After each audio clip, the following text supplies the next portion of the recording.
திருவள்ளூரை அடுத்த கிளாம்பாக்கம் பகுதியைச் சேர்ந்த இளைஞர்கள் பாலாஜி, சஞ்சய் ஆகிய இருவரும் வெல்டிங் தொழில் செய்து வருகின்றனர்.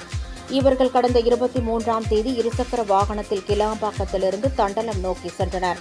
தண்டலம் பகுதியில் உள்ள சாலை வளைவில் கடக்க முயன்றபோது இருசக்கர வாகனம் எதிரே வந்த லாரி மீது மோதியது.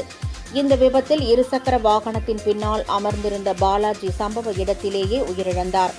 இதில் படுகாயமடைந்த சஞ்சய் மீட்கப்பட்டு திருவள்ளூர் மாவட்ட அரசு மருத்துவக் கல்லூரி மருத்துவமனையில் அனுமதிக்கப்பட்டு பின்னர் மேல் சிகிச்சைக்காக சென்னை ராஜீவ்காந்தி அரசு மருத்துவமனையில் அனுமதிக்கப்பட்டார்.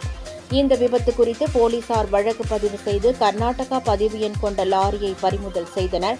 இந்நிலையில் சென்னை ராஜீவ்காந்தி அரசு மருத்துவமனையில் அனுமதிக்கப்பட்டிருந்த சஞ்சய் சிகிச்சை பலனின்றி உயிரிழந்தார்.